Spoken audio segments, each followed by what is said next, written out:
Midnight at the ford of the River Jabbok.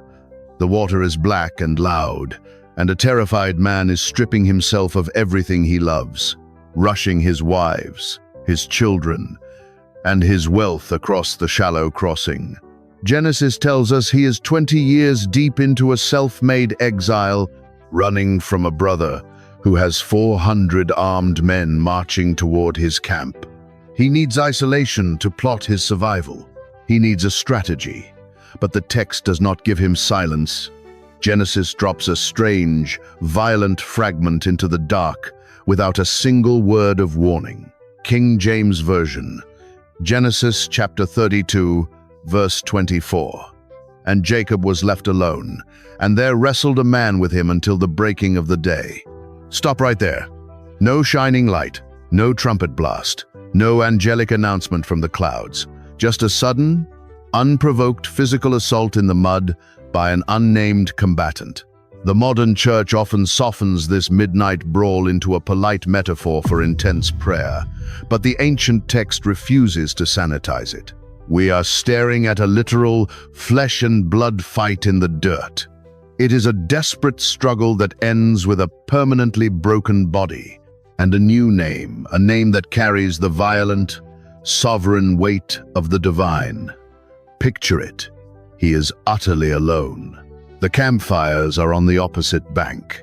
Then, a shadow steps out of the brush and the violence begins. The ancient Jewish scholars knew this was no metaphor.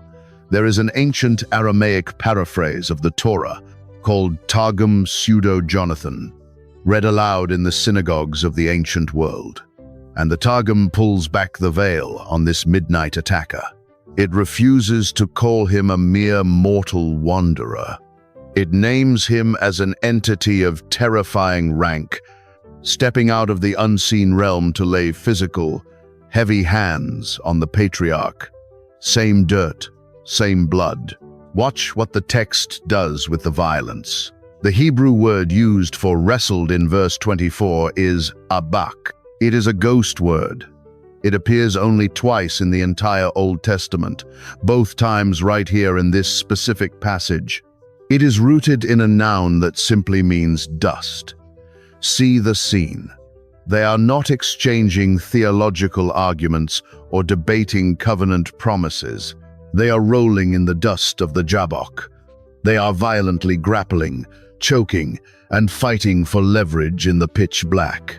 The dust is flying up around them, mixing with the damp river air, coating their skin in mud and sweat.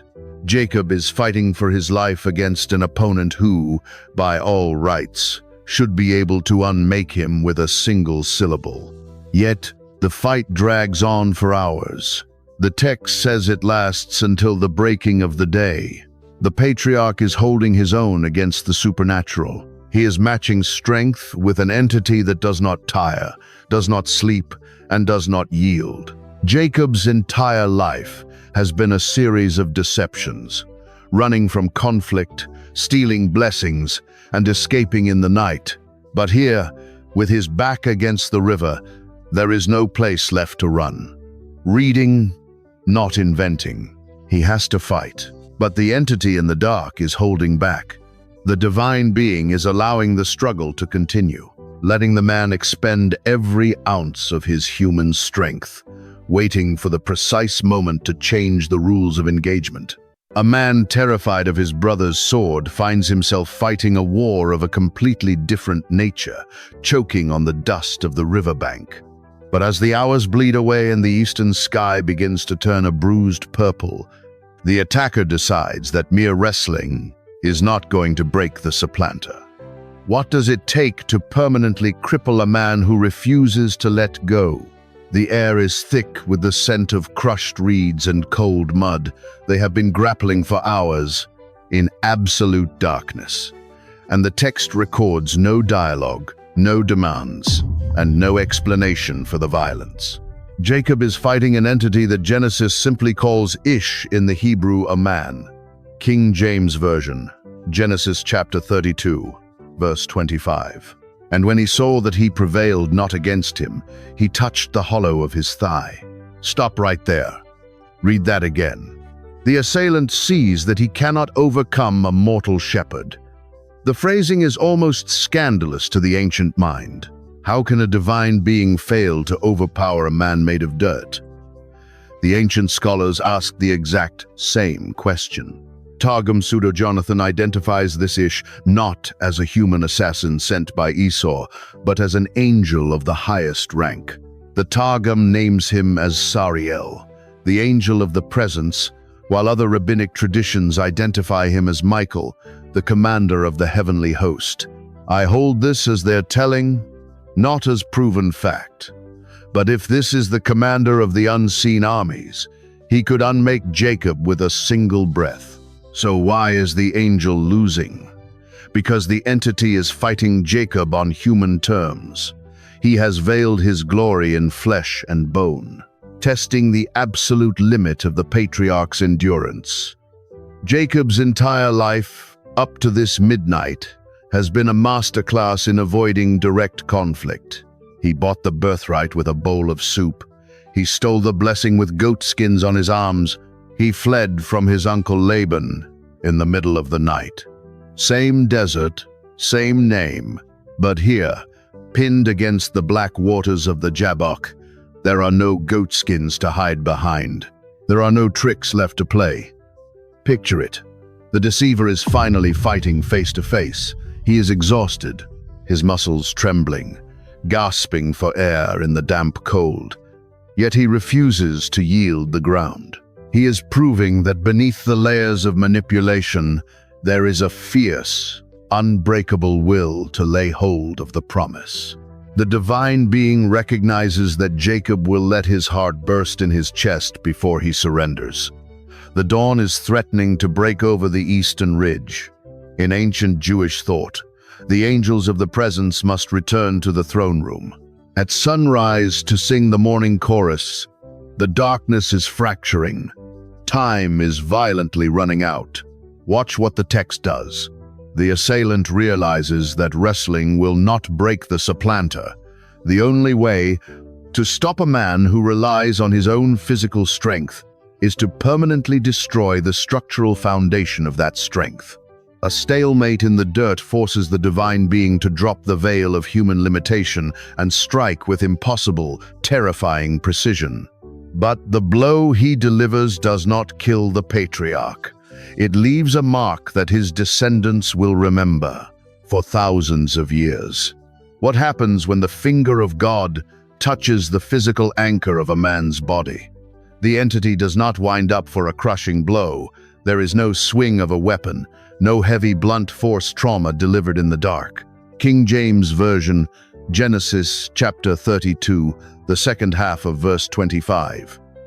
And the hollow of Jacob's thigh was out of joint, as he wrestled with him. Stop right there. A touch, not a strike. The text says the assailant merely touches the socket, and the largest, strongest joint in the human body is instantly, violently dislocated. Watch what the text does with the anatomy of this moment. The Hebrew word translated as hollow is kaf. It means the palm of a hand, or a shallow pan, referring directly to the cup of the hip socket. The word for thigh is yarek. In the ancient Near East, the yarek was not just a muscle group. It was considered the absolute seat of a man's physical power, the foundation of his stance, and the generative source of his future descendants. When Abraham made his servant swear a blood oath regarding the covenant, he made him place his hand under his yarek. To strike the hollow of the thigh is to strike at the very root of a man's earthly independence. And with a single graze of a finger, that root is shattered. The Hebrew text later names the exact ligament affected as the gid hanasheh, the displaced sinew. Flavius Josephus, the first-century Jewish historian, records in his Antiquities of the Jews that the angel specifically struck this broad nerve, shutting down the patriarch's leg instantly. I offer it as that, one tradition's record. But the anatomy of the injury is so profound that an entire dietary law was born in the dirt that night. To this day, Observant Jews refuse to eat the sciatic nerve of any beast. It is a permanent, physical memorial to the midnight their father was broken.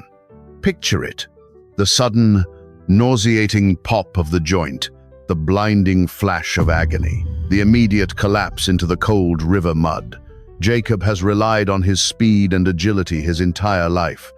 When his brother Esau threatened murder 20 years ago, Jacob ran. When his father-in-law Laban grew hostile, Jacob fled into the desert. His legs were his final insurance policy against consequence. Now, pinned against the Jabbok, the divine being severs that escape route forever. The deceiver is permanently grounded. The physical fight has to be over. The sky over the eastern ridge is shifting from black to deep blue. A mortal man with a dislocated hip, his sciatic nerve burning with white-hot pain, cannot physically maintain a grappling hold. The agony alone should paralyze him, forcing him to let go of the opponent and drag his broken body into the reeds. The attacker has won the physical contest. The entity makes his move to leave the shattered patriarch behind before the sun breaks over the horizon. But the grip does not loosen. Jacob's foundation is destroyed, yet his hands are still locked like iron into the garments of the one who just crippled him. What drives a man blinded by pain to pull his attacker closer instead of letting him walk away? The reeds are pale in the creeping pre-dawn light. The black water of the Jabbok is freezing against Jacob's ruined leg. The agony is absolute, radiating from the hollow of his thigh where the bone has been unnaturally displaced. Yet his arms are locked in a death grip around the entity's chest. He cannot stand, he cannot fight, but he refuses to unbind his arms. King James Version, Genesis chapter 32, verse 26. And he said, "Let me go, for the day breaketh." And he said, "I will not let thee go, except thou bless me." Stop right there. The silence of the long night is finally broken. The entity speaks, and it is not a sovereign command of absolute power. It is a desperate request for release. Watch what the text does. Why does the breaking of the day matter to a creature of the unseen realm? The ancient rabbinic commentaries, preserved in texts like Genesis Rabbah, state that this specific being was bound by celestial law to return to the heavens at sunrise to join the angelic chorus, the morning liturgy of fire. I offer it as that, one tradition's record. But the urgency in the entity's voice is recorded in our canonical text as historical fact. The dawn is a boundary line he cannot cross while entangled with dirt and flesh. But look closely at Jacob's response. The patriarch is lying in the mud, paralyzed by a severed sciatic nerve, his physical independence permanently shattered. The logical, human response is to beg for healing. Fix the joint. Stop the pain. Save my life from the brother marching toward me with 400 swords. He asks for none of it. He does not ask for physical restoration. He demands a blessing. Same hands, different target. When Jacob was born, his tiny hand was grasping his twin brother's heel in a desperate, blind attempt to pull himself ahead. 2 decades ago, those same hands were wrapped in dead goat skins to deceive his blind father and steal a spoken blessing. Now, those hands are bare. They are coated in river mud and blood, clinging directly to the supernatural. He is no longer stealing. He is holding on for his life. See the scene. He is leveraging his own brokenness. He knows the entity cannot leave while trapped in this physical grapple, and the patriarch uses the angel's celestial deadline against him. It is sheer, staggering audacity. A crippled mortal issuing conditions to the divine in the dirt. The word Jacob uses for blessing is the Hebrew barak. It literally means to kneel, to bow down, to endue with power for success. Jacob knows his own strength is entirely gone. The limp is permanent. If he limps out to face Esau with a ruined leg and no divine mandate, his family will be slaughtered in the sand. He does not need a healed leg. He needs heaven to authorize his survival. Reading, not inventing. He knows the one who just broke his body is the only one who has the authority to secure his future. But heaven does not distribute its weight cheaply. The entity stops struggling. He looks down at the gasping, broken man in the mud. To give the Patriarch, the being must force Jacob to surrender the one thing he has been hiding behind his entire life. The shadow in the dark is about to demand an admission of guilt. A broken man demands a divine mandate while holding an angel hostage to the dawn. But the price of that blessing requires an absolute, humiliating unmasking in the dirt. What is the one word Jacob must speak aloud before heaven will let him survive? The wind off the Jabbok is turning silver with the coming dawn. The entity stops pulling against the grip. He looks down at the man shivering in the mud, his arms still locked, his shattered hip pulsing with agony. The blessing is ready to be spoken, but a holy mandate cannot be poured into a vessel built on a lie. Before heaven issues a decree, the vessel must be emptied. King James Version, Genesis chapter 32, verse 27. And he said unto him, What is thy name? And he said, Jacob. Stop, right there. The attacker in the dark is not asking for information. Omniscience does not need an introduction. This is an interrogation. The divine being is forcing the patriarch to face the ghost of his own past. Pull the camera back 20 years. A blind father is sitting in a tent, his eyes milky and useless.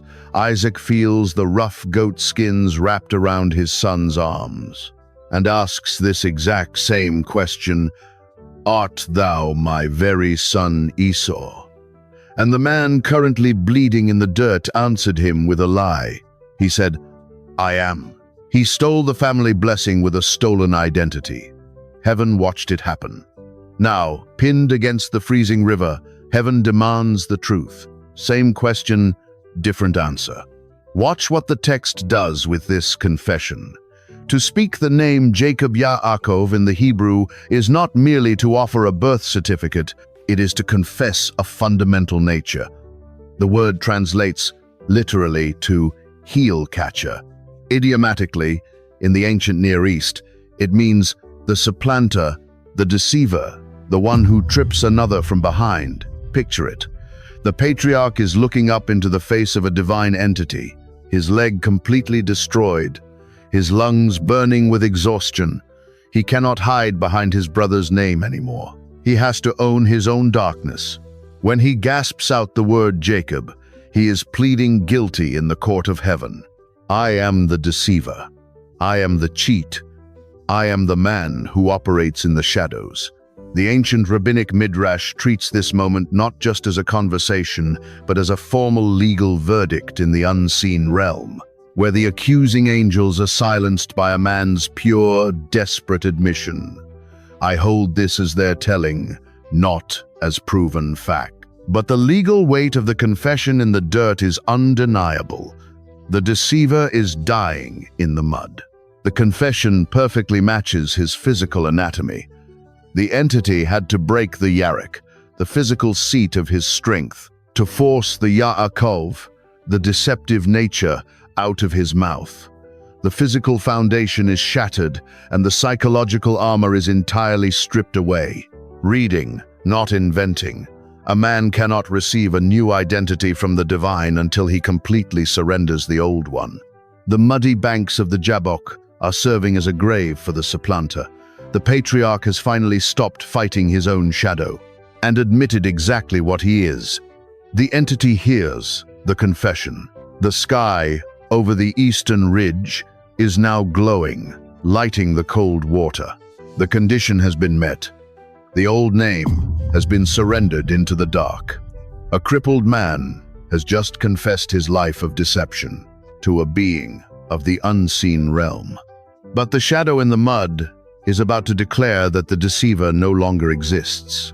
What happens when a human being is permanently fused with the fierce, ruling name of God? The first true light of dawn breaks over the eastern ridge, catching the blood and mud smeared across the Patriarch's face. He is still gripping the garments of his attacker, shivering in the cold reeds.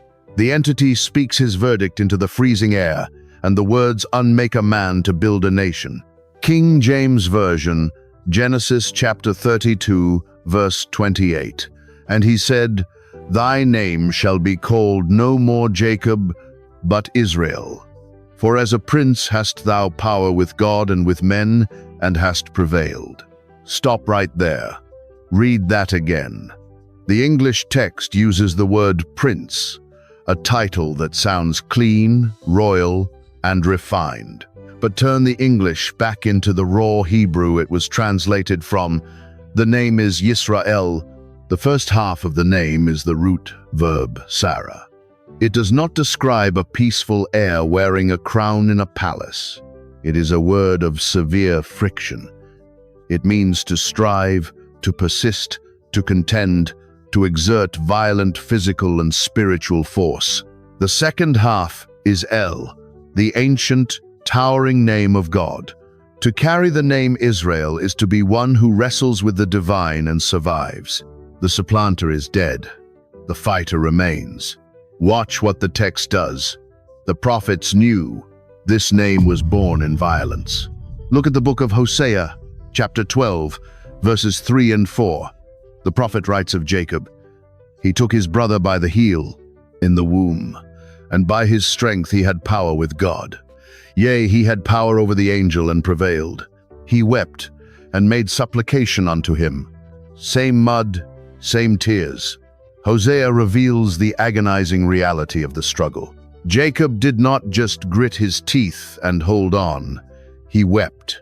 The broken man in the dirt was sobbing in pure agony as he clung to the entity, begging for the blessing. And it was that very desperation, that refusal to let go even when his physical foundation was destroyed, that earned him the name. There is an ancient Jewish writing, the Book of Jubilees, called by the early church the Little Genesis, kept whole for centuries inside the Ethiopian Bible. And Jubilee says this name change was not a sudden, impromptu decision made in the dirt. It records that the name Israel was written on the heavenly tablets before the foundations of the world.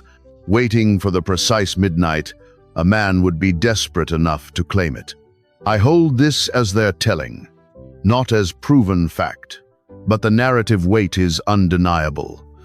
The old identity had to be entirely crushed before the eternal one could be spoken.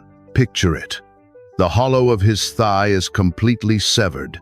He will never run from a fight again. But the entity has just handed him the ultimate authorization. The name Israel is not a shiny reward for good behavior. It is a permanent physical scar. It means that to interact with the God of this text is to be forever marked by the struggle. He becomes Israel by being physically broken by heaven and demanding that heaven stay with him anyway. Reading, not inventing. A shattered man in the dust has just been handed a title that commands the unseen realm. But the sun is rising fast over the water, and the Patriarch realizes he holds one final piece of leverage before the attacker escapes. Who exactly is the shadow he has been choking in the dark? The sky over the Jabbok is bleeding into gold. The Patriarch is holding his new name, a terrifying title forged in the mud, but his hands are still clutching the garments of the shadow. The entity has unmasked him, stripped his old identity, and rewritten his future. But Jacob realizes the exchange is entirely one-sided. He has surrendered his darkest secrets into the dark, yet the face before him remains completely unknown. King James Version, Genesis chapter 32, verse 29. And Jacob asked him and said, "Tell me, I pray thee, thy name." And he said, "Wherefore is it that thou dost ask after my name?" And he blessed him there. Stop right there. Read that again. The being does not answer the question. He deflects it with a question of his own, masking his identity in the rising light. It is a sudden, chilling refusal. Why would an entity with the power to shatter bone and authorize destiny refuse to speak a simple name? Watch what the text does with this silence. In the ancient Near East, to know the true name of a spiritual being was to hold a measure of power over it. A name was not just a label, it was a mechanism of control, a way to summon and bind. The entity is drawing a hard, impenetrable line in the freezing dirt. He will give a blessing to a broken man, but he will never give a handle to a mortal. The ancient Jewish scholars wrestled with this exact evasion. In the rabbinic Midrash, Genesis Rabbah, the text explains that heavenly beings do not have fixed names at all. Their names shift constantly, changing depending on the specific, fiery mission they are commanded to execute. To ask a celestial being its name is to ask it to freeze its eternal nature into a single, fragile word. I hold this as their telling, not as proven fact. But the refusal in our canonical text echoes everywhere the divine touches the dirt. See the scene. The entity is stepping back. The blessing is forced upon the Patriarch, but the shadow remains utterly uncontainable. Look at the book of Judges. Hundreds of years later, a man named Manoah asks the angel of the Lord the exact same question. What is thy name? And the angel answers in Judges 13:18, Why askest thou thus after my name, seeing it is secret? The Hebrew word used there is peli, meaning incomprehensible, beyond the absolute limit of human understanding. Same shadow, same silence. The being in the mud of the Jabbok is asserting absolute sovereignty over the man he just crippled. He is telling the Patriarch that while he may have prevailed in the physical struggle, he cannot bind the divine into a comprehensible box. God is not a formula. He cannot be summoned, manipulated, or defined by human vocabulary. The blessing is left in the dirt, but the giver remains dangerously beyond human reach. Reading, not inventing. And with that unanswered question hanging in the cold morning air, the final transaction is made. The phrasing is brutally abrupt. The grapple is broken. The entity vanishes into the breaking light. His body is wrecked. His hands are finally empty. The terror of the night is over, but a completely new, suffocating dread is taking its place. He looks down at his own shattered leg. He looks at the deep, violent imprint of the struggle in the wet earth. The true identity of his attacker is finally crashing down on him in the daylight, and the realization is far more lethal than Esau's 400 swords, marching from the desert. What does a man call the patch of dirt, where he just looked into the fatal face of heaven and somehow did not die? The riverbank is completely empty. The black water rushes over the smooth stones of the Jabbok, and the violently crushed reeds are the only witness to what happened in the dark. The Patriarch is dragging himself up from the freezing mud, his breath hanging in the morning air, clutching his ruined hip. He is entirely alone. But as the adrenaline begins to fade, a terrifying realization washes over him in the pale light. He realizes exactly who he had by the throat. King James Version, Genesis chapter 32, verse 30. And Jacob called the name of the place Peniel, for I have seen God face to face, and my life is preserved. Stop right there. Read that again. The word he gives the dirt is Peniel. Turn the English back into the raw Hebrew. Panem means face, and El is the ancient, towering name of God, the face of God. Jacob is not celebrating a physical victory. He is standing in sheer, vibrating shock that he is still breathing. Watch what the text does with the concept of the divine face. In the ancient world, to look directly at the unveiled presence of the Creator was an immediate, irreversible death sentence. Look ahead to the book of Exodus. Moses, the greatest prophet of the Hebrew Bible, begs to see the glory of the Lord. And God answers him in Exodus 33-20, "Thou canst not see my face, for there shall no man see me and live." Same God, same terror. The divine presence is a consuming fire. Flesh and bone cannot survive contact with it. Yet Jacob realizes he spent the entire night rolling in the dirt with that very fire. His hands tangled in its garments, his face pressed against its chest in the blackness. He thought he was fighting a man. He thought he was fighting an assassin sent by his brother Esau. He was wrong. He was grappling with unapproachable light, temporarily veiled in shadow and dust. Sit with that. The man who spent his life deceiving his blind father and cheating his uncle suddenly realizes the absolute grace of the violence he just endured. The entity had to break his hip. If the divine being had not severed the hollow of his thigh, if heaven had allowed Jacob to rely on his own earthly strength to win, the patriarch would have been consumed. The shattered joint was not just a punishment.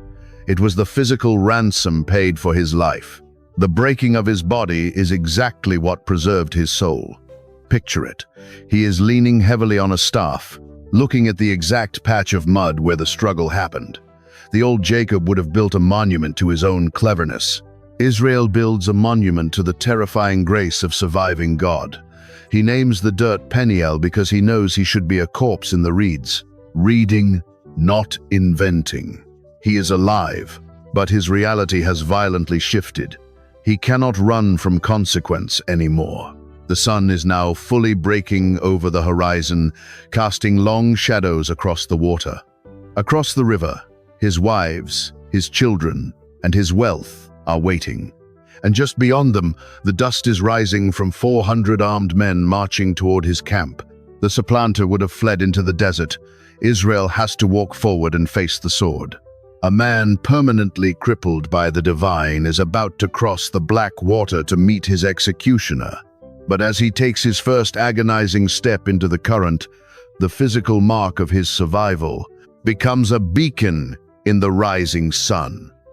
How does a shattered man walk when heaven has broken his legs? Go back to the water where this film began. The ford of the Jabbok, the loud, rushing current, the terrified man standing alone on the riverbank, using the dark to hide from his brother's approaching army. You have read that scene 100 times as a neat, clean metaphor for struggling in prayer. But tonight, you know the violence of the dirt. King James Version, Genesis chapter 32, verse 31. And as he passed over Peniel, the sun rose upon him, and he halted upon his thigh. Stop right there. He halted upon his thigh.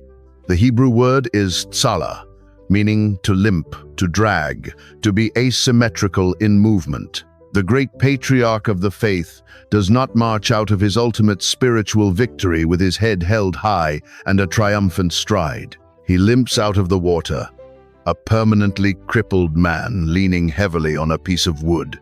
Watch what the text does with this scar. Across the river, the dust is rising. Esau is arriving with 400 men trained for war. If Jacob was still Jacob, that limp would be a death sentence, an injury that prevents a man from running or fighting. But the supplanter is dead in the mud. Israel is crossing the river, and for Israel, the limp is not a vulnerability. It is a royal seal. Picture it. The older brother rides out to meet the younger brother he swore to kill. But the man stumbling toward him in the dawn is not the cheat he remembers. This man has survived a physical war with the unseen realm. The ancient rabbinic sages argue that Esau looked at the ruined leg and realized immediately that the birthright was permanently sealed by a power he could not touch. I hold this as one reading, not the final word. But the reality in the canonical text stands unbroken. What can 400 mortal swords do to a man who has wrestled with God and lived? The physical struggle was resolved, but the terror of the entity's face remains veiled. Heaven did not answer all of his questions. The shadow refused to give its name, vanishing into the breaking daylight before the Patriarch could fully comprehend the depth of what he touched. The exact name of the being is still hidden, and the desert is still holding the rest. Same river, different man. He walked into the dark, relying on his own speed and cleverness. He limps into the sunrise, relying on nothing but the God who broke him. Tonight, you have the true weight of the name Israel. You know that it requires a death in the mud to wear it. Comment the word "watch" to let me know you survived the whole journey. Subscribe to this channel because we are going back into these ancient texts to find the physical, historical realities that polite theology left behind. And send this to one specific person who loves the book of Genesis, but has never heard the violent truth of the hollow of the thigh. Heaven does not leave a man whole. It breaks his foundation to authorize his steps.